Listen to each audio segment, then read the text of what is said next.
Rusty Firmin, behind the success of the greatest hostage rescue operation, the SAS's Iranian Embassy siege. I'm thrilled to share incredible insights from our latest podcast episode featuring the legendary Rusty Firmin, a former SAS Special Air Service member known for his heroic role in the 1980 Iranian Embassy siege. This episode is packed with riveting stories, valuable lessons, and a deep dive into the mindset of one of the most elite military units in the world. Here are the key highlights. Did you know the Iranian Embassy siege in 1980 involved a team of SAS heroes meticulously planning to save 26 hostages? Listen to Rusty Firmin recount these harrowing days taught me the value of teamwork and preparation. Rusty's insights on gathering intelligence and rehearsing plans have left me in awe of the SAS's dedication at the time. The Iranian Embassy siege transformed counter-terrorism operations globally. This story highlighted the surge in demand for SAS training post-siege, showcasing the global impact of their success. Rusty's 2 books and an upcoming 3rd one offered deeper dives into such remarkable experiences. Rusty shared his transition from military to civilian life, his readiness to leave after 27 years in the SAS, and his proactive steps to adapt, like taking health and safety courses, and so on, offer a blueprint for anyone facing significant life changes. Adaptability and continuous learning, lessons that extend beyond the military. Discussing the mindset required for SAS operations revealed fascinating insights. It's not just about physical fitness, but mental resilience and the ability to make quick, decisive actions. Rusty's emphasis on personal drive and maintaining focus in high-stakes scenarios has profound implications for any high-pressure profession. A powerful moment from the show. Rusty clarified misconceptions about the Iranian Embassy siege, highlighting the SAS's discipline and integrity. Despite the chaos, the team's mission was always about rescuing hostages, not harming terrorists. Rusty's frustration over released terrorists living freely today contrasts sharply with the sacrifices soldiers make. You can check out Rusty's books, Go, Go, Go, which has been adapted to the Netflix film 6 Days, The Regiment, detailing his 15 years in the SAS, and his upcoming book, which is going to be covering life after the military. You can find Rusty at the show notes below, rusty-firmin.com, on TikTok at rusty.firmin.sas, and on Facebook, Rusty Firmin. Thanks for watching. I'm Damien Porter, former New Zealand Special Forces operator, subject matter expert from HowNotToDieGuy.com. And you're listening to my Straight Talk Mind and Muscle podcast, sponsored by State, the ultimate daily formula for optimum hormone health, stress management, energy, and performance. 100% natural and clinically proven ingredients. Provides everything you need to raise your game in a convenient gut-friendly capsule. And my new sponsor, Michael Mason of the Mason Survival Protocol. Links for my former shows are in the show notes below. Thanks for watching. And we're live. Welcome to the Straight Talk Mind and Muscle podcast. Welcome to my guest. I was thinking about the intro here, Rusty. You must be one of the most famous people in history, but not know your face. So, Rusty Firmin, welcome to the show. Yeah, thanks for the invite. I know you're a long way away, but I've only just come back from the States where I was doing guest speaker out there as well for the TTPOA, Texas Tactical Police Officers Association. So 1 minute I'm in the States, the next minute I'm in front of you doing a podcast with you in Aussie. It's amazing. It's the internet world. There's a few things I've got to open up with. You're the reason that I entered the Special Forces, you know, you and the team. I connected with Alan Brosnan, so great shout out to him in America, a former New Zealand SAS soldier. He connected us. And I cannot believe that I'm actually speaking to a guy that it was my dreams to go in and serve and do that role. So thank you for taking the time. Well, thanks for embarrassing me. I've met a lot of people. I've been in the forces. I've met fathers and mothers with their sons who said you're one of the reasons that they joined. There's an awful lot of guys that are serving now or just about finished serving. I've met them with travels, and a lot of them say exactly the same. And not just me, but I happened to be out there, and of course, a lot of my friends who were with me them days are no longer with us. So I can still pass the message at the moment, and I can pass it on behalf of the guys in particular that I served with. They should never be forgotten because they're no longer here. They are the reason we had the success. They are the reason why members like yourself maybe joined the military in different countries for different reasons. So I'm very proud to be part of that. Yeah, I know exactly what you mean, Rusty. You know, I was part of the team. That's what we called it. It was the nickname back then, and it was literally that you were just part of a part of the unit, and it wasn't about the individuals, about what you could do as a team, and it was just the most brilliant feeling I've ever felt. It was my turn. It was my time. You know, many people have had different times before and since. And that will go on as long as the world goes on. Mine was the 5th of May, 1980, and the preceding 5 days, simple as that. But as I say, it was a huge success, and it's being used even now as I speak. When I came back from the States, as a benchmark, yes, the kit and equipment and the guys and the weapons have all changed, but they still talk about this. That's why I get invited back to the States to talk about it, because for them, it's a benchmark. And I was happened to be part of that. I'm proud to share the story. And you know, you've written books we're going to come to soon about it. One became a Netflix hit, which is amazing. But for the people and the listeners that don't know, I mean, I'm showing my age now, that it was part of what I knew as growing up. For the people and listeners that don't know, 1980, Iranian Embassy, a hostage situation, and as you said, 5 days there. You led Blue Team into the embassy then. Can you just broad brushstrokes, and I know we've got in your book and we got in the movie, broad brushstrokes, what sort of went on? What sort of what, sorry? What actually happened? Talk us through the Iranian Embassy siege for the people that don't know about it.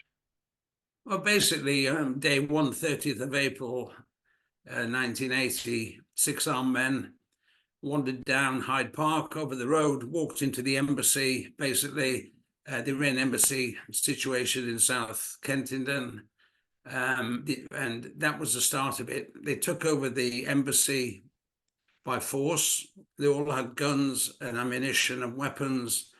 And they'd come over from Iraq, Saddam Hussein backed at the time.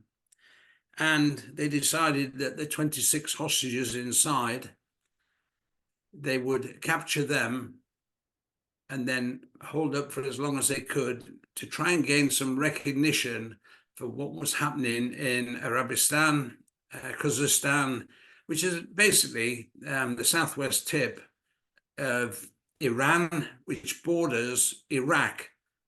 And of course, the Iraqi guys used to wander across the border into Iran because it was an oil-rich part of the country, as you can imagine.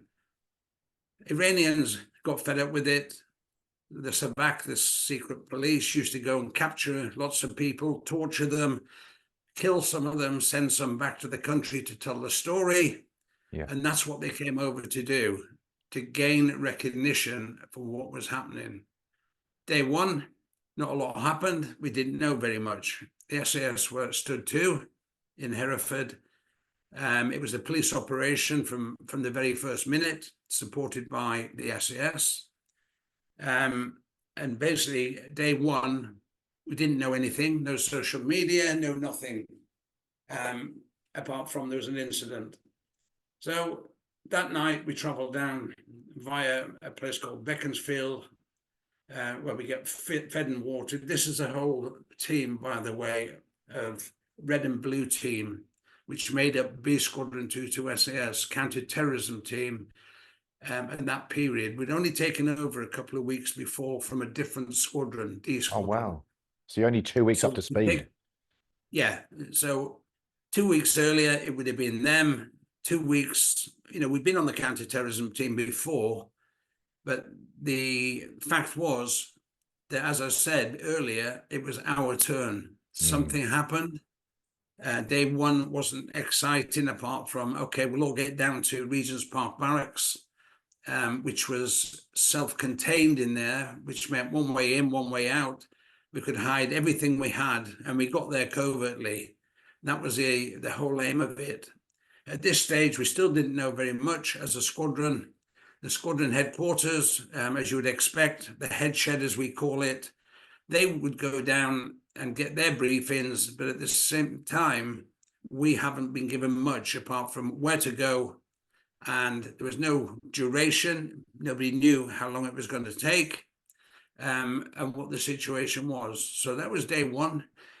Day two, 1st of April, I beg your pardon, 1st of May. That early morning by 2:30, we had a team, which was red team, 30 odd guys, taken by the police in small vehicles. So it didn't stand out. We didn't want to be compromised. They were taken from Regent's Park Barracks down next door to the Iranian Embassy that had been taken over, which is 1415 Princess Gate. That actually is the Royal College of General Practitioners.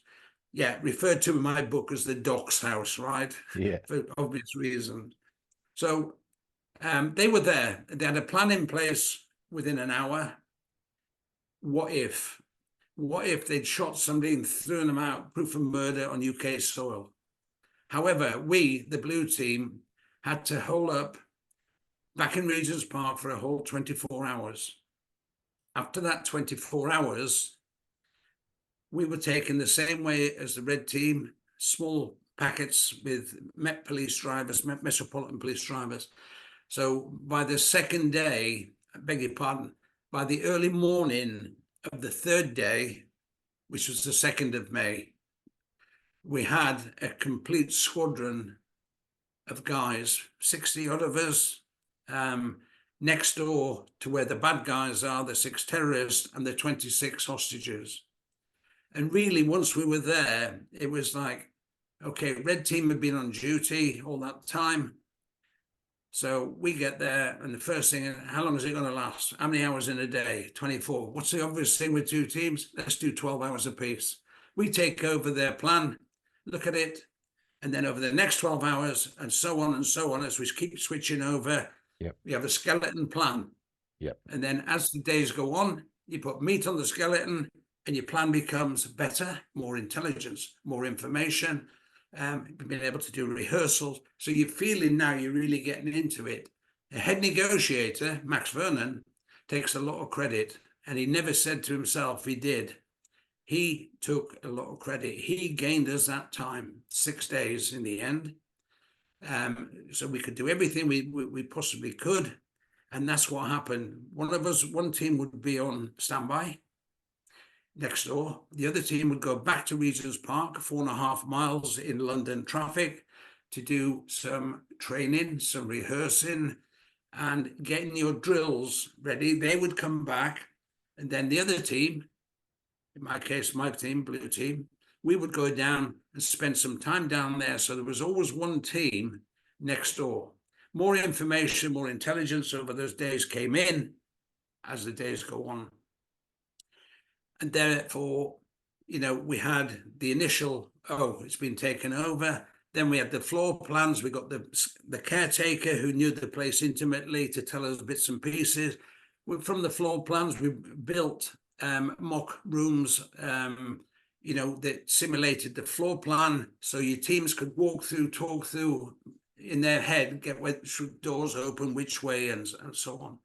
That went ahead all the way through, and we did that throughout the rest of the time there.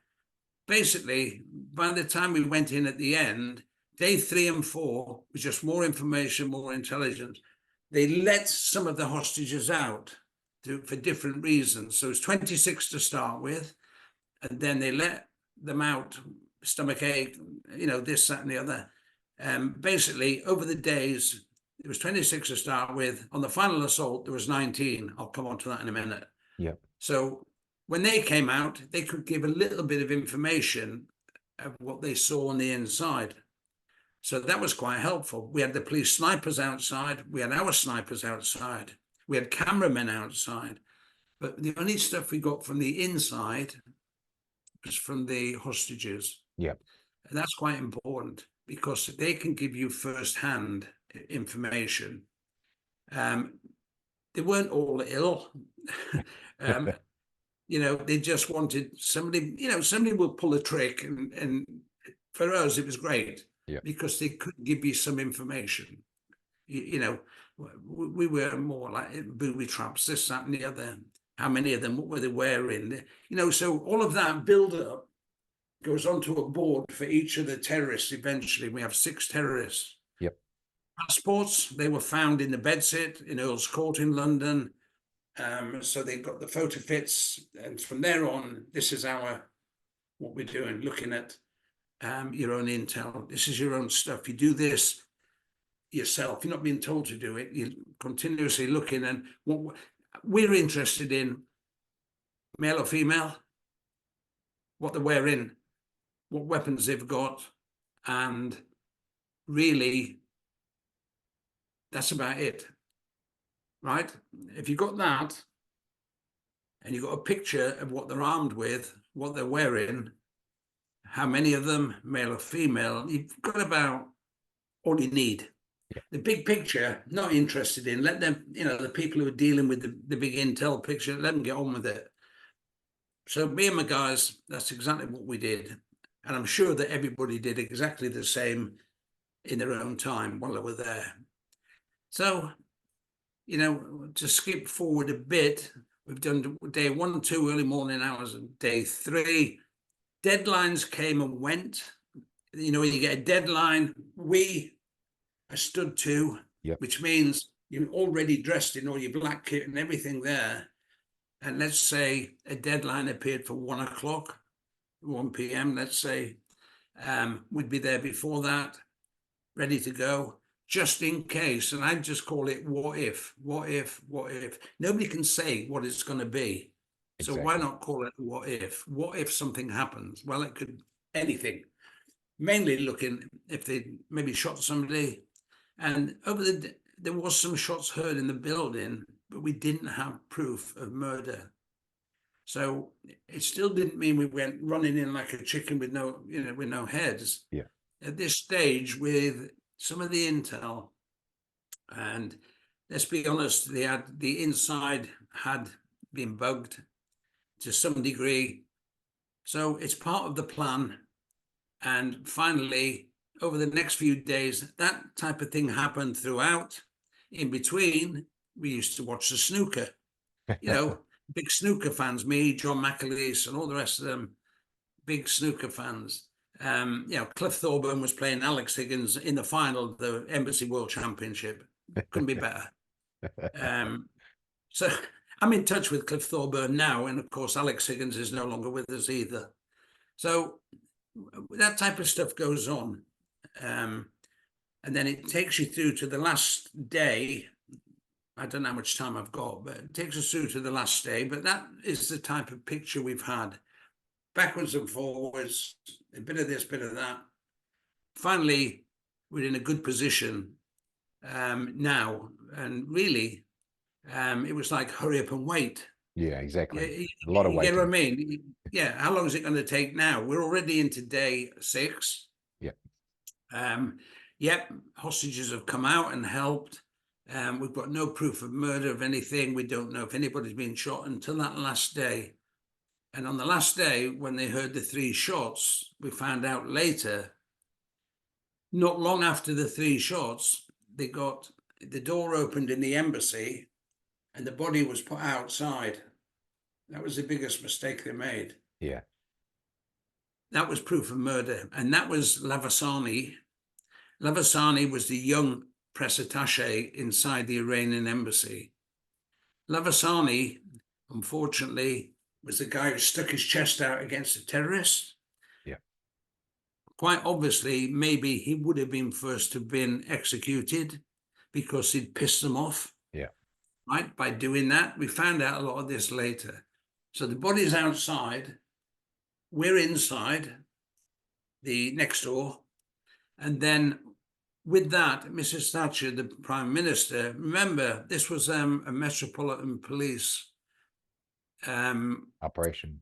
operation supported by the SAS. Mm. Once that body was thrown out, our Colonel, Mike, he then was authorized, it's now going to be an SAS operation to rescue the 19 hostages. Well, we were there, 2 teams complete, 50 odd. We've got guys outside, snipers, we've got reserve team, we've got guys in charge of smoke generators to smoke it all off. And we had about 32 of us. About 32 of us entered the actual building when it was the right time, to give you some idea. The rest of the guys were in and around. The police were outside. They're the ones who's taken see the picture behind here with no gloves on. Police snipers took that as the assault went in, because I didn't have any gloves. And in fact, once the body was thrown out and we got permission, it's now our operation, if you like, to rescue the hostages. That's what we went there for. Negotiations had obviously started to go downhill. Yep. Maggie Thatcher was a really strong prime minister, certainly probably the best I've worked under. Doesn't suit everybody, I don't care, it suits me. And then it took us, when we got it took us 16 minutes for the whole team to get into position. That's up on the roof, abseilers down to the 2nd floor balcony, my team round the back at the library. The 4 guys you've obviously seen a million times on TV did the balcony at the front. Yep. There's only one of them left alive now, so it took us 16 minutes to get into position covertly prior to the go, go, go, hence the name of my book, Go, Go, Go. So once that happened and we got the go, go, go, multiple entries simultaneously, all different parts of the building, a huge bang at the beginning. That was a distraction charge right up on the top. Blew all the light well in, everything, glass everywhere, but you couldn't mistake. The radios were crap. We didn't have good radios, absolutely useless. But you couldn't mistake that explosion. That was to gain us a bit of momentum, initiative, put them on the backside down there, because all this glass would be all over the stairs and everywhere, and they wouldn't, that first few seconds is vital. That happened, and then our teams entered up on, as I say, from the 4th floor all the way down to the basement. Basically, in there's 56 rooms on 6 levels. And the guys went in, all with limits of exploitation, not running around the building with no control. I was lucky that I did the ground floor, and for me, I had 6 guys in my team, and behind them there was another 4 guys. So we went in to clear the first floor, the ground floor, whilst the first floor and the 2nd and 3rd and 4th were being cleared. Yep. The guys behind me, the 4 behind me, as we went in and cleared, they came in behind us and went down into the basement to clear the basement, because there's no entry to the basement from outside the building. Yep. Simple as that. So it's controlled. And then it started, once it went in, there was flashbangs going off, there's people shouting and screaming, there's gunfire. There was all sorts of stuff, as you can imagine, in a small area, really, 56 rooms on 6 levels, yeah. But once that started, the guys were clearing their floors and holding the floors. Then really it was the 2nd floor, the 1st floor, the ground floor, which had all the action on it. Yeah. The 3rd and 4th floor, it was cleared and held just in case. And pretty much this went to the intelligence. So it shows you how much the intelligence plays a big part. That they actually said that the 2nd floor and the 1st floor, more or less, actually the ground floor had it as well. So the top of the building didn't have too much going on. The bottom part, everybody being cleared, and of course the one banister coming all the way, the stairwell all the way from the top. That's where I was with my team once we cleared the ground floor up to the 1st floor. I don't want to spoil the thunder of your book, and if anybody hasn't seen the movie, So I'd just like to interject with a couple of questions from my end, and then I'm going to throw a few in from the crowd that has been lucky enough to get on board here. Intelligence-wise, because you left on that note, was there a keep that they had identified? Was there a place where the most likely position of all the hostages were? Yeah, second floor. And there's a map in my book, funny enough. I say a map, a schematic, where the Iranian men were PC Trevor Lock, the non-Iranian men, which were ours, the Brits, PC Trevor Lock, obviously, and it was all diagrammed out, and everything suggested that the center of the building, second floor, it's probably where I would have put them if it was me, in the center. And that's where they were, the center where a lot of the action took place. And it was one of the main reasons that we had 8 guys trying to go in there when they got hung up and burnt. Well, Wow. one of them got burnt, but going through the balcony. But the second floor was very, very important because that is and did happen to be where the all of the hostages and terrorists were guarding that second floor. Now, one question from my my training and experience, and it's intriguing, is when you actually did the embassy gig, what was it like compared to all the training you'd done before? Well, training's one thing and an operation's another thing, but the general outline of everything is what you do on realistic exercises. Don't forget that, when I was there in particular, I don't follow the SAS now. They do a good job, but I don't follow them. I'm not like a groupie or, they get on with what they do. But in my day, the training was realistic, and we always used 9 times out of 10, unless there was a severe reason, live ammunition. Yeah. So it's a situation now where you've got live hostages, where you've got real terrorists armed with machine guns and pistols and grenades, and so on. So the training kicks in, but it's what you've done before multiple times on stronghold assault, like this was, a bus assault, an aircraft assault. Our principles of training and stuff are the same, but now this is real. Yep. We don't have anybody who says, right, it's over now, guys, stop, it doesn't happen. So, and it was the first time I've been involved in a hostage rescue like that, and it was only my second time on the special project team or counter-terrorist team, whatever you want to call it. So, yeah, and it does. Basically, it steps your mind up one more, doesn't it? You're there on this level on exercise, but all of a sudden now, it's a real thing. There's people in there that are bad guys. So, yeah, but the guys you've got around you, all of them are like adaptable and flexible, and and that's what you need. All of them, you've got to rely on each other. Small teams of guys. And that's exactly what happened. Thank you very much for answering that. I do have questions, and I did put some together from a crowd sourcing on the social media, because I think it's part of it is getting everybody involved.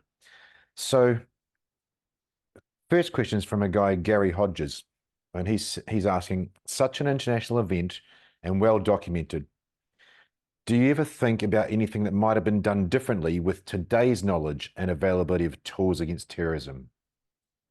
Well, at the time we thought, and not just me, by the way, but at the time in 1980, when we were planning this, we actually wanted to use ladders instead of abseiling. Right. Okay. So if it means along those lines, what you could do differently, we got the long ladders, and they could have gone up underneath the balcony. And as soon as you get the go, you nip over the abseilers was where the real problems actually happened, when they got hung up there and got burnt and stuff. It lost a bit of momentum there. and that was on the second floor, Mm. the very floor where the hostages were. Me, and we talked about it, but actually the boss gets the final say, and abseil it was going to be. Yeah, it worked, but I like the idea of being firmly on a ladder, nip over the balcony, straight through the window, you know.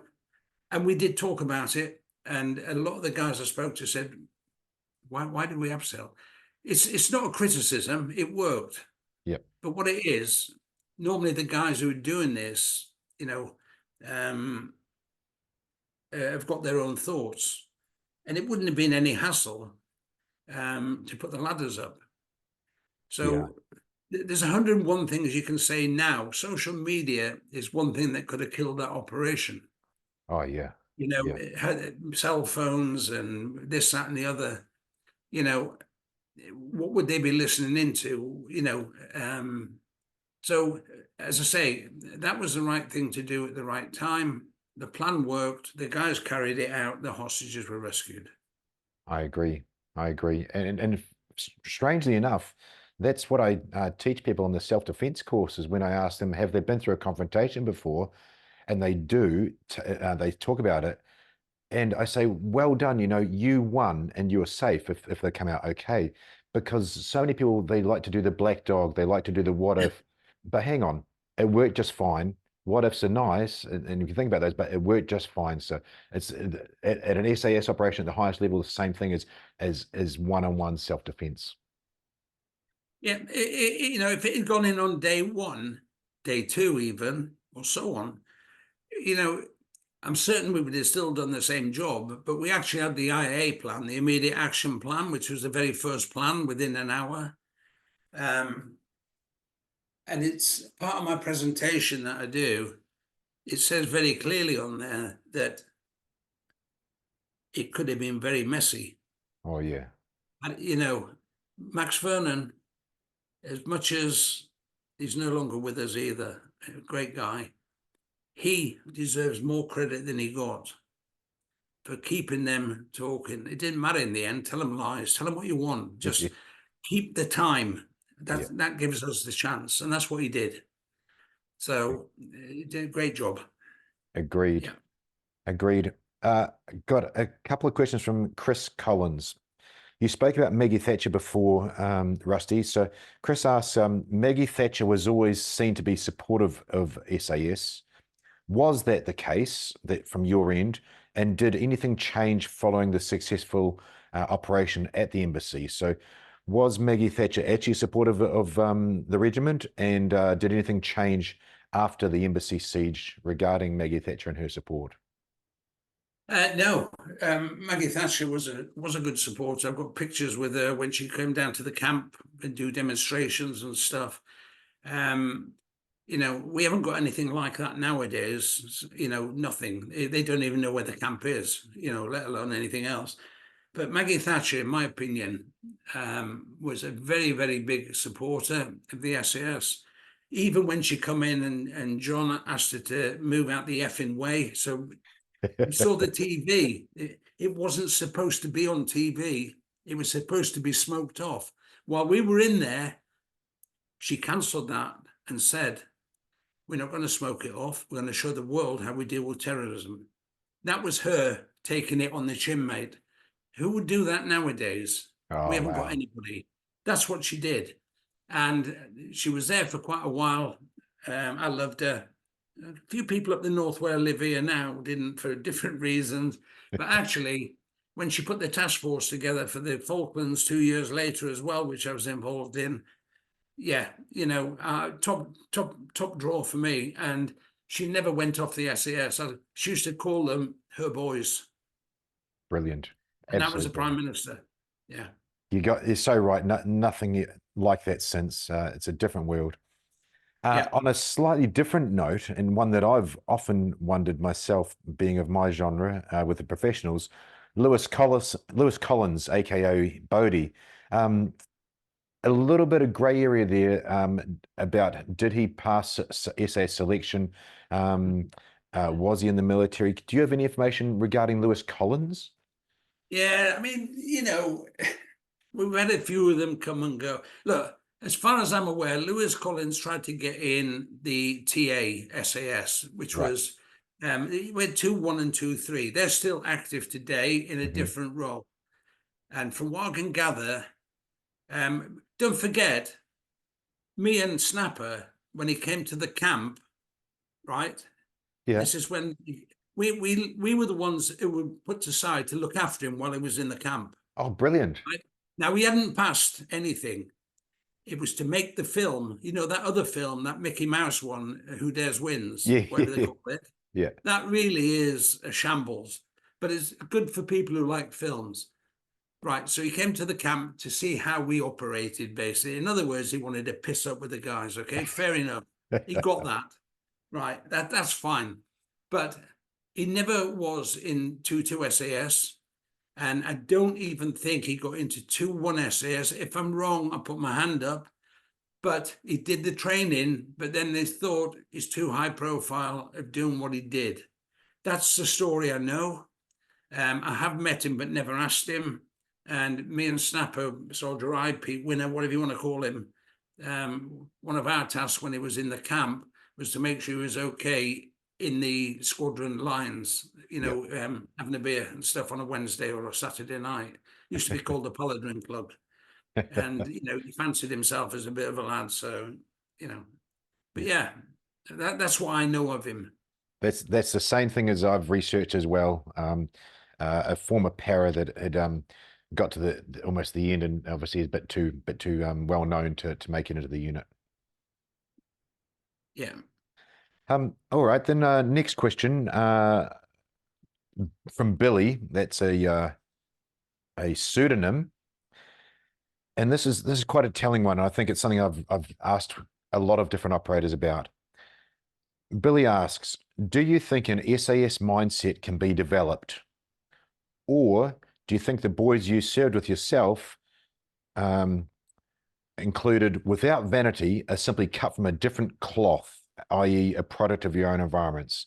So can a SAS mindset be developed, or is it just what you're born with? The people I've met all seem to have, a lot of them seem to have a really bad upbringing, including myself. You'll see that, and have fought their way through all sorts of stuff to get to where they are, or where they wanted to get to. Nothing was given on a plate. And the fact is that it was voluntary to do what nobody can force you to do the SAS course. It has to be voluntary. It has to be within you. Now, I've seen many come and go and fail. I take my hat off because I've had a go, but it's not for everybody. And the mindset itself, when I think back to when I was younger, to what I did mine in stages. I went from there to the artillery, to the commandos, and then into the SAS. Mine was a bit like that, but I didn't have anybody to help me. And only, in my opinion, an individual has to look at himself and say, what have I got? What can I achieve? People like me have helped people to achieve. However, they've got to want it. If they don't want it, don't think it's going to be handed to you on a plate, because it ain't. I've had to fight for everything I've got, and I've not been given anything in my hand. It's been down to me to do that.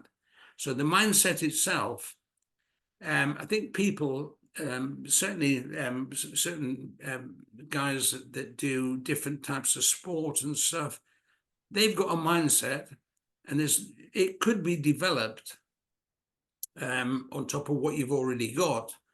But I still think that within yourself, you have to want to do it. Not, oh, I think I'll do that because John's doing it next. I'm going to go and do it. That's the wrong mindset. The mindset is that you have to concentrate 100% on yourself to get through from here to where you want to be. If you can do that, then I know people around who say, oh, I was so fit. I've seen all the fit guys come and go. I'm not pass.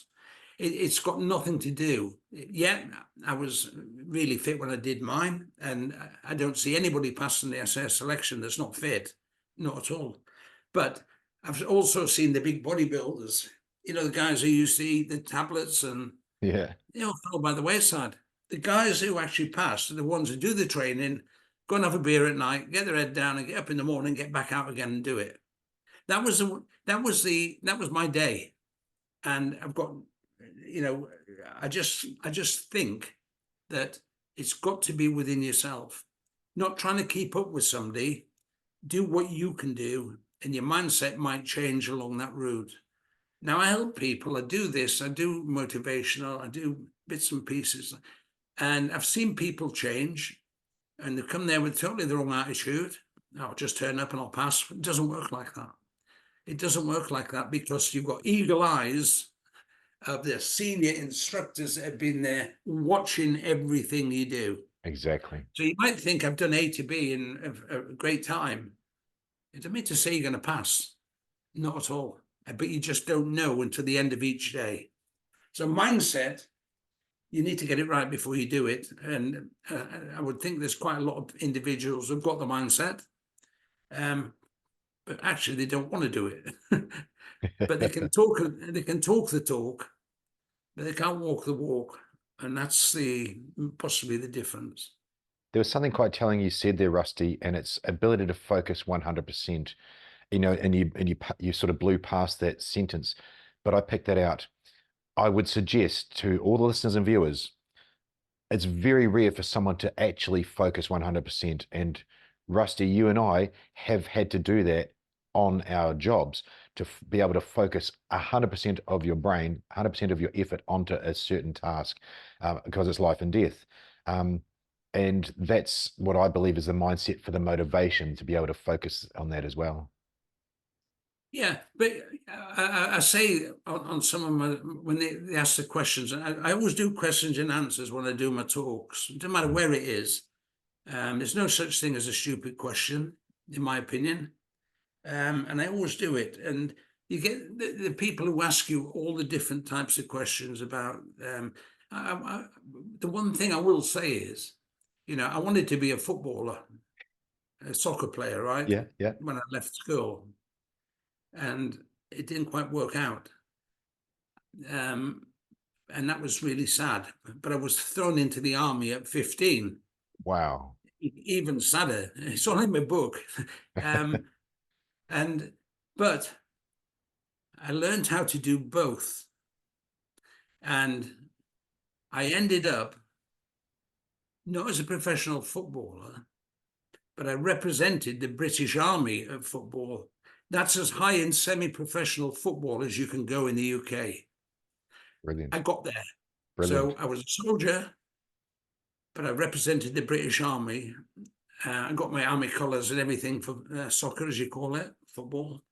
So I got both, but I had to work hard. I had to work to get into the SAS. But I was still going for my goal, if you like, which was my boyhood dream. I mean, those days, Jimmy Greaves, a great footballer, was on £100 a week. Look at them now, £500,000 a week, But my dream was to be a footballer. I got there. Represented the British Army. But that's just me and I need it. I want to do it. So I've got there in one respect, and I've got there in another respect. So, but it's hard. It didn't come easy. No. And football is a top sport in the country, as you well know. Yeah. So to get there with all these guys who did nothing but play football, I was quite proud of doing that as well. Yeah, well done. Gosh, it just shows the drive. It's a nice little segue into a question from a guy, Eric Duggar. And his question is, what would your advice be to a younger person about overcoming fear and how to stay motivated? And when I listen to that question, I'll ask it again so you get it right. I thought it was quite an insightful question for a young guy to overcome fear. So what advice would you give to a younger person about overcoming fear and how to stay motivated? Well, I can give some advice on that because I've got a presentation, Harnessing Fear. There's lots of different types of fear, okay? It's not just, oh, it's a spider over there, I'm frightened of that. There's more than one different type of fear. So when you say fear of what is your fear? Is it a fear of going in front of somebody? Is it you're frightened of a spider? Yeah. You need to figure out and it works. You need to figure out what this fear is. Mm. And then how do you harness the fear? Well, it's quite obvious. If there's a spider over there and you're frightened of it, it ain't going to hurt you. So you conquer it. It's the same. And fear, I can't remember this, a great way of, what was it I used?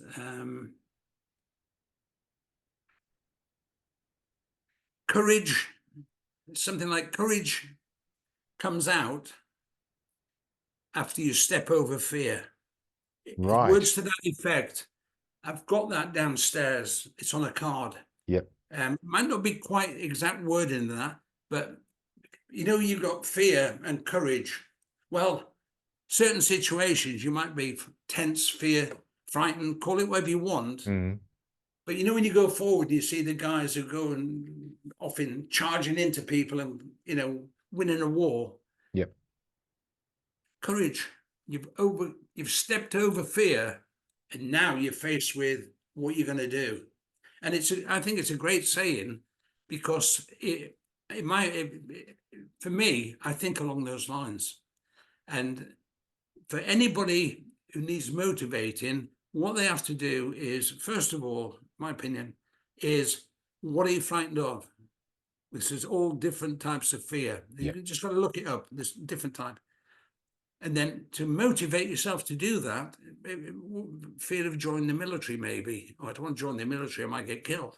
Well, don't join the military.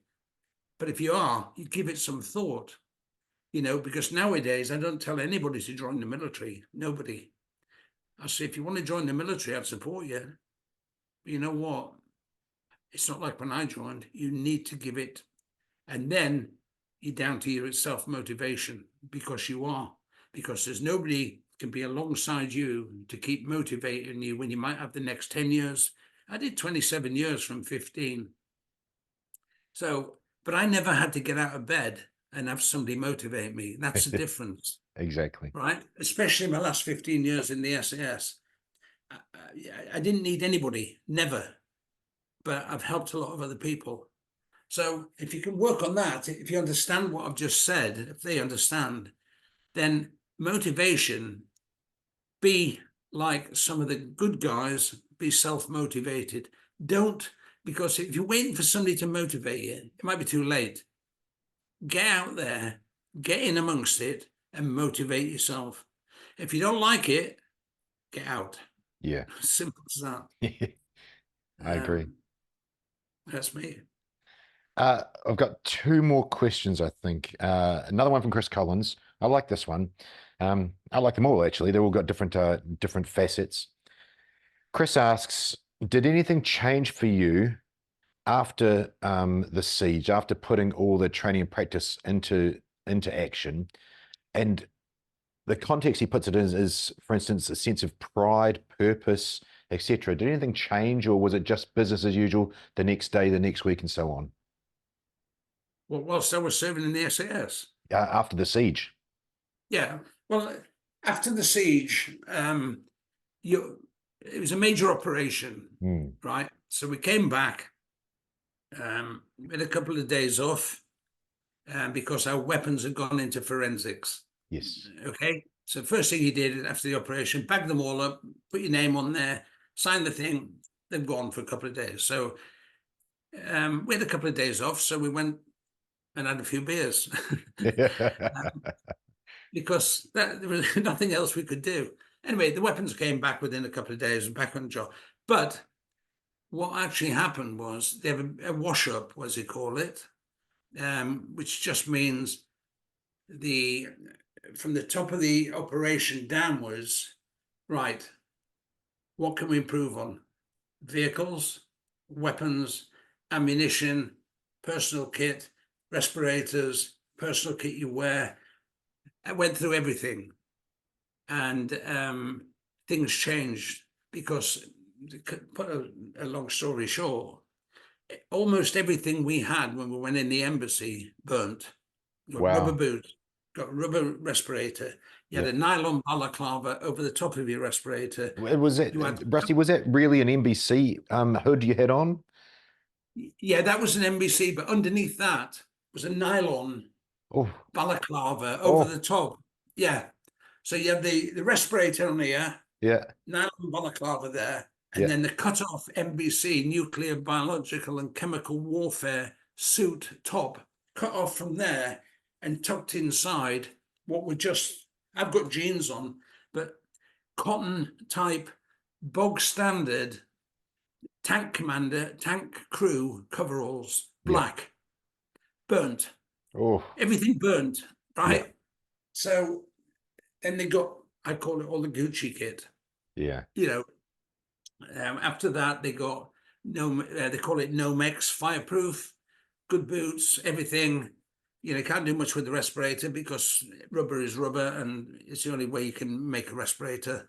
But everything else, some of the weaponry changed, the vehicles changed, the ladders, and it was a proper cleanup. You know, and then it took a little time to get it all into place, but it was the way ahead, yeah, because I'm a firm believer that if that siege had never gone ahead in 1980, I was on the lines of being told that maybe the counter-terrorism team was cost so much to run, was going to be in decline and maybe never to be seen again.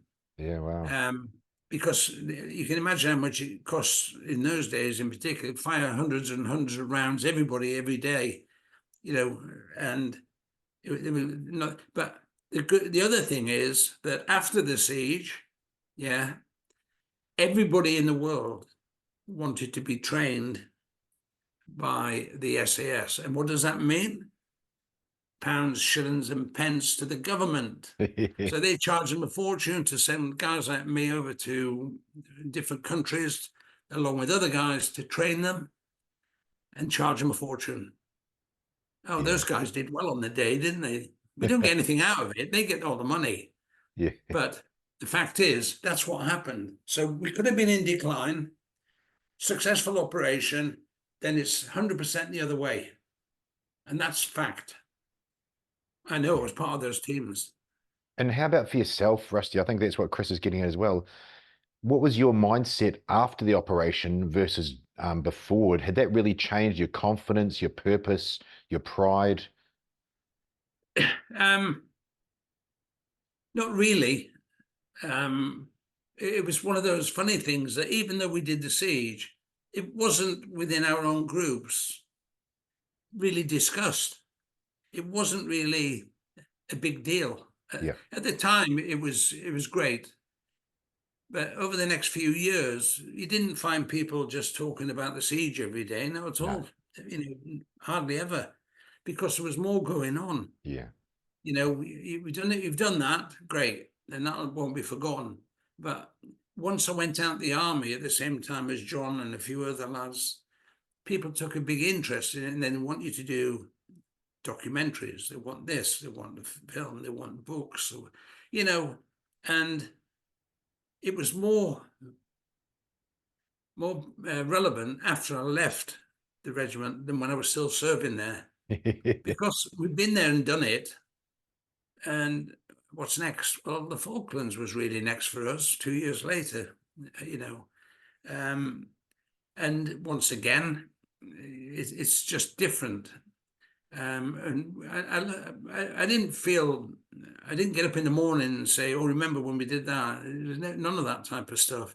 It's only been since since I got out, that people have, and it's one of those things you think is never actually going to go away, even though it was 44 years ago, and I'm still going to the States to speak to them about what happened. They want it. That's what they want. That's why they invite me.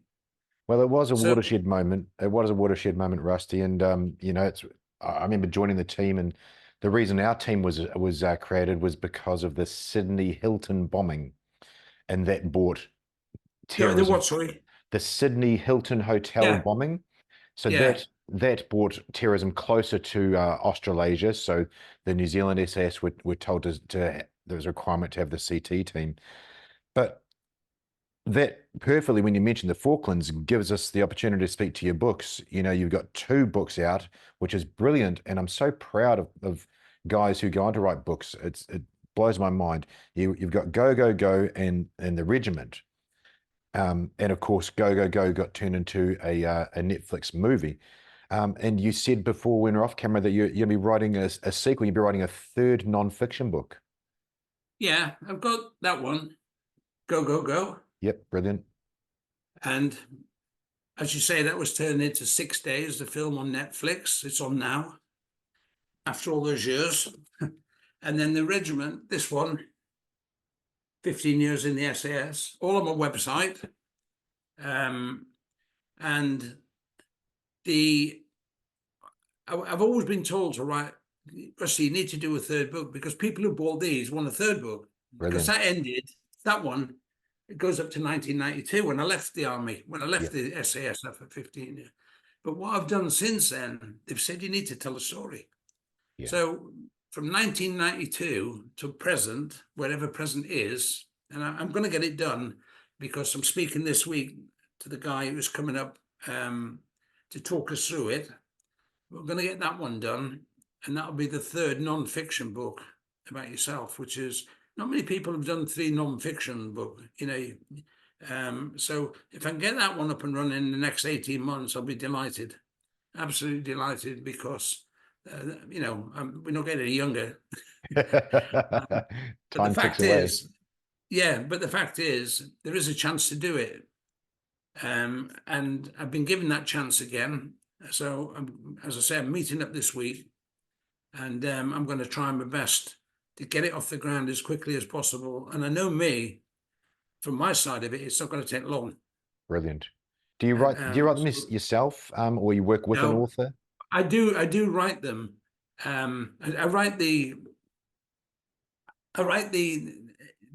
chapters and all that type of stuff.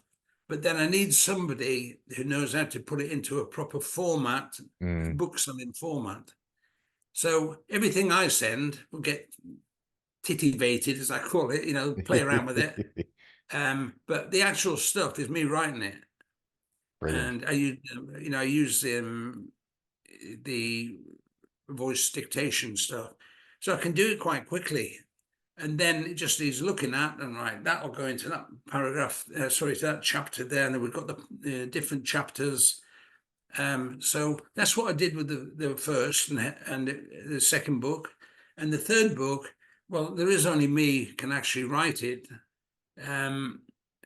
because I don't need anybody that's giving me bits for the second book and stuff. I don't need that now, so I can do it myself. And that'll speed it up a little bit. And I've been looking forward to doing it, yeah. You mentioned, Rusty, that it's your story after the SAS and, you know, after your military career. And I've been lucky enough to have many veterans on, which has been amazing. I really would like to ask you the question, if you're okay to talk about it. What was the transitioning out of an SAS operator to civilian life like for you, psychologically, and then your whole world's changing? What was it like transitioning out? Not for me. And the last paragraph in there mentions how I was planning to tackle civilian life after 27 years in the military. Yeah. Remember, I'm the guy who didn't want to go in the army and wanted out after 3 months as a 15-year-old. Of course. I couldn't get my hands on 50 UK pounds in 1965. So 27 years on, right? It's time to leave the military. Most of it's up here. Yeah. Okay. I know people who'd still be there now, hiding under a carpet just to be part of the military. That wasn't me. New life. Okay. I'm in Hereford. A lot of the guys that have gone out that I know just before and just after me, we joined at the same time, and they go on the circuit, as they call it. Yep. Just sit back and I'll tell you what I did, right?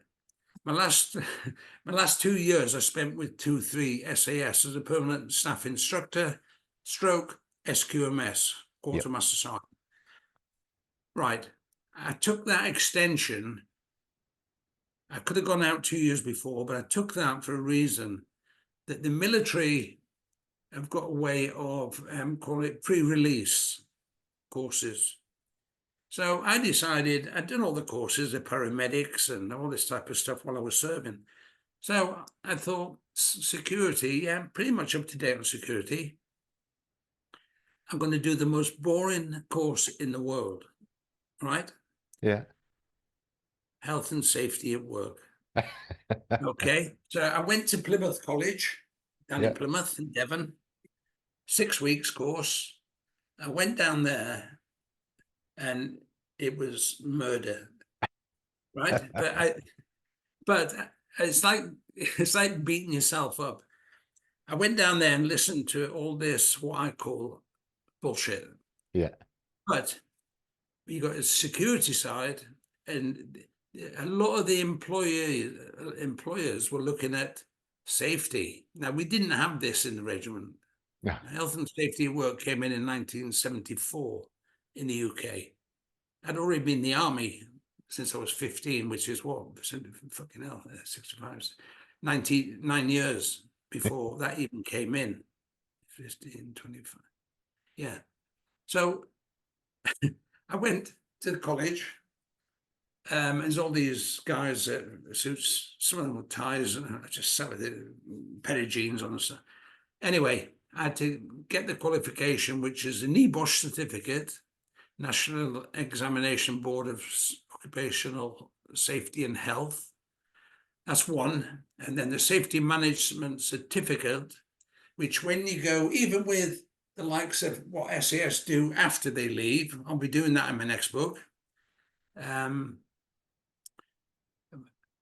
I did 6 weeks, as I say, and I came out and I got my diploma and I got my safety management NEBOSH certificate. I got it.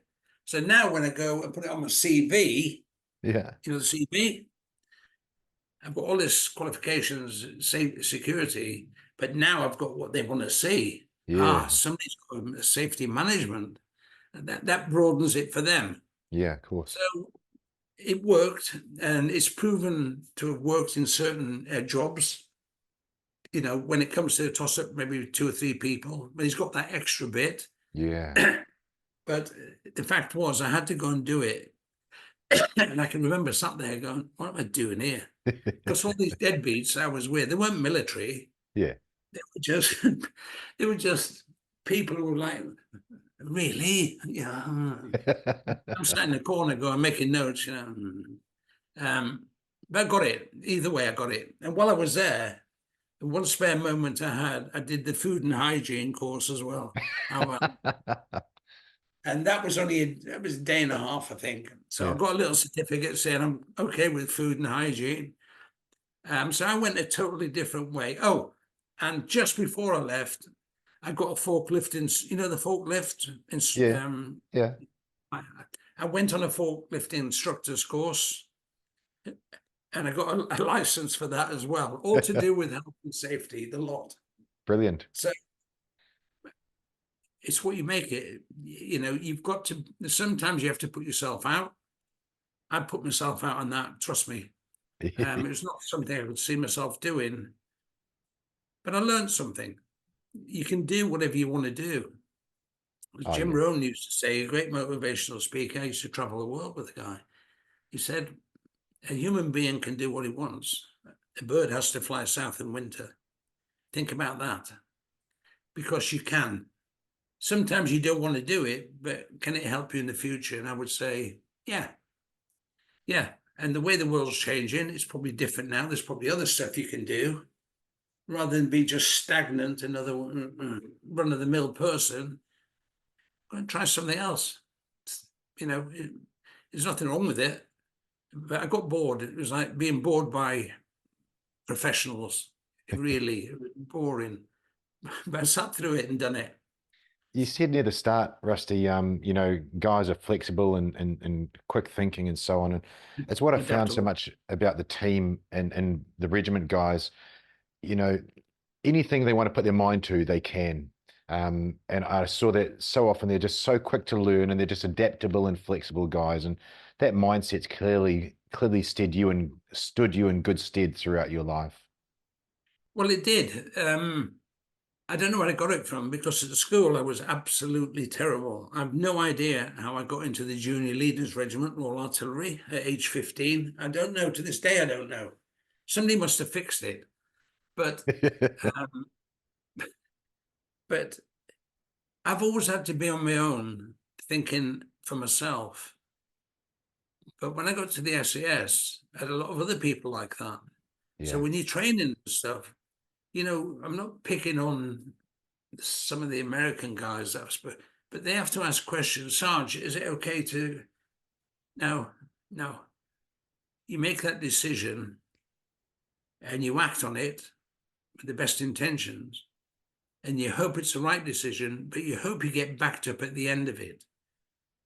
For making that decision, not always comes off right. I had to do it on the siege when I had to pull the charge because of what was happening above me and throw it to one side. Yeah, brilliant. So you've got to do whatever you do to achieve whatever your mission is. The mission, as we call it, the mission is the most important. However you do that, nobody can tell you how to achieve it. Our mission on that day was to rescue the hostages. That was the mission. I ask you the question. I've got a question. Billy, Two Rivers over there has got a question. Nobody will do it the same way. It doesn't matter. As long as the job gets done and the mission is completed, hey, there's 100 ways of doing this. No, nobody's right, but nobody's wrong. But you've achieved the mission. And the mission was to rescue the hostages. There was 19, and we rescued 19 hostages. Just by thinking on your feet. A lot of stuff went wrong that day. Exactly. I've got that in my presentations. You've got to be adaptable enough and flexible enough to take it on the chin. What you see is what you react to. You don't go in there preconceived, oh, this is going to happen. No. What you see, you go through that door there, and whatever's around the corner, you react to. You don't think, oh, might be a terrorist around there. Too late. You've got to go and do it and act as you see what's happening. That's my that's my training, the way I've thought, and that's the way I do it. Men of action, I think, sums it up quite well, Rusty.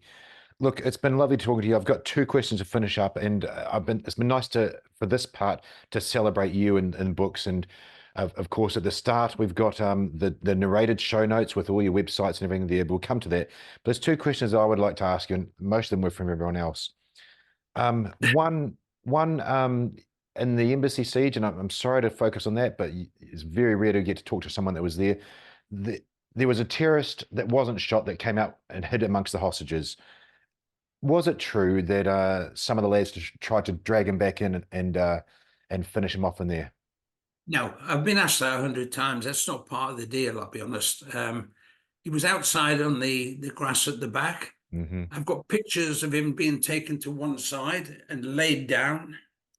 Okay, I've got pictures of that, which were taken by some of I've got a lot of stuff that was given to me. And when he was identified, he was taken from the main bunch to one side. He was laid on his stomach. Yeah. Okay. They plastic cuffed him behind his back. They looked at him. It's Fauzi Nejad. That's the guy you're talking about. And kept him to one side.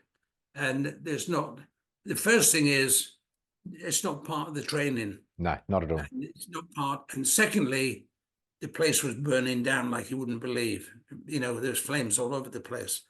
So that was, I've been asked it before, and that would never be, I don't know anybody who would do that. No. Nobody at all.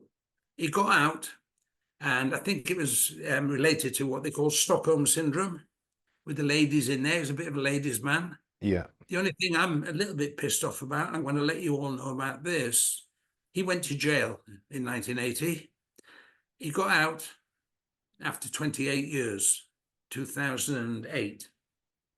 He's living in London, and he's living on benefits, and he's got a house given to him when we've got soldiers on the streets. Yeah. Okay. That I'll never be happy with. And I want people to know that's what he did. Okay. He was a terrorist who came here, and he's got that. And that's not equality in any way, shape, or form. And I love that you had that answer, Rusty.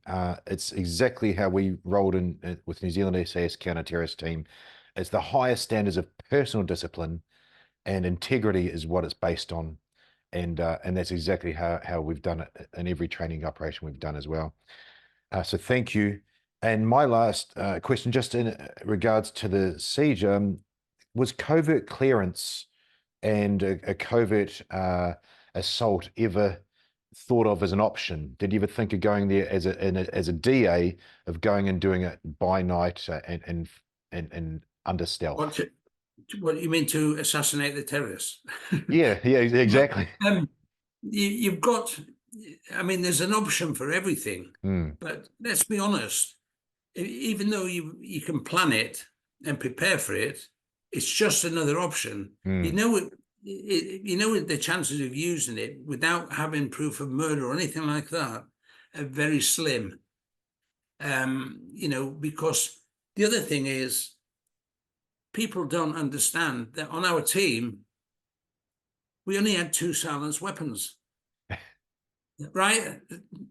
So, yeah, we could have got more, but it was, you come up with another plan. We already had 3 plans with the stronghold assault, the open air assault, and a combination of both. Yep. That was, well, let's think about that just in case. But it's really shelved, not even, it was a good idea, but first of all, we didn't have the weapons to do it. Yeah. So simple as that. And secondly, there was no proof of murder. And on UK soil with Maggie Thatcher or anybody else, they could have all given themselves up and they could have all gone to jail and they would have all spent 28 years. But the one thing that they weren't going to do was give themselves up and go back to their country. That wasn't going to be allowed. So they took the option they took and they paid the penalty. It's as simple as that. Thank you, Rusty. Thank you so much for agreeing to come on the show. It's been brilliant sharing some of your knowledge, experiences. As I said, there's narrated show notes right at the very start of this before we even start our conversation.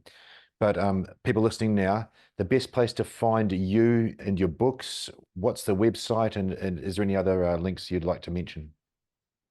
Yeah, behind me, if you can see that, can you okay? Sure can, yes. Yeah, the website, I sign everything that's on my website. There's books, and the print that is doing really well, especially in America, is the resolution print. You can see it behind me, but it's this one here. Oh, beautiful, yeah. Right now, that is doing really well. That's on my website. That's it. And just for the listeners rather than viewers, we got rustyfirmin.com, or what it is www.rusty-firmin.com. Brilliant. Right, Thank everything is on there, the books. But people say, do you sign? I do sign them. Everything comes in. Everything that I get through my office manager comes to me by email. I'll give the dedication, whatever they want on there, sign it, and I post them myself. Brilliant. All done by me. I haven't got other people working for me. I work from home and I do it myself. Even this morning, I've been out pushing stuff to the States and stuff. So I do it myself. And there's no catch, there's no nothing, I do it. And that's why I can do little dedications that they put on there. All they've got to do is fill in the form, pay the money, and it'll be with them as soon as they can. And I've sent them all over, Australia, New Zealand, everywhere. States, just you name it, there's been books sent out there. And for the books on your website, obviously, but are the books also available on, say, Amazon and other places like that? Yeah, they're Audible as well. Right. Both books are Audible. Okay, so I can't do much about them. You have to go direct to wherever you get your Audible books from. Yep. And obviously Go, Go, Go is one. And the Regiment, 15 years in the SAS, is the other one. And there are some bookshops that sell them. Amazon and a place like that as well. But if you want them signed by me and dedicated, the easiest way and the quickest way is just go direct to the website and I'll do it myself and get it off to you as soon as possible.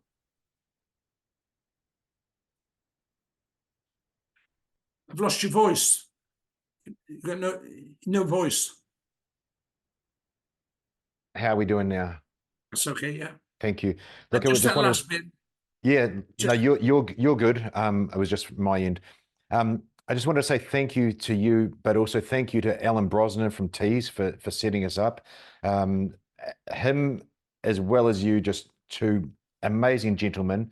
It's been brilliant chatting to you, and yeah, thank you so much for your time and just exploring all the things you've done. Looking forward to the new book coming out and the title there, and I'm looking forward to reading the regiment as well. okay, great. Yeah, and will you send us a link when this comes out? Roughly when? I don't know how long it's going to take you to get today's out. Yeah, of course, of The course. podcast. Look, what we'll do in Rusty, I'll hit pause. We'll have a chat off camera. Yeah, absolutely brilliant to have Okay. you on. It's been absolutely amazing. Okay, perfect. Thanks very much for the invite. You're welcome. Yes. Hi, thanks for watching. I'm Damien Porter, former New Zealand Special Forces operator and former Australian police officer, and your podcast host. Please check out my new project at hownottoDieGuy.com, where I teach everything you need to know to both males and females, at-risk populations, schools, kids, and the elderly for self-defense, situational awareness, and all-round skills that every good person should know. Thanks for watching.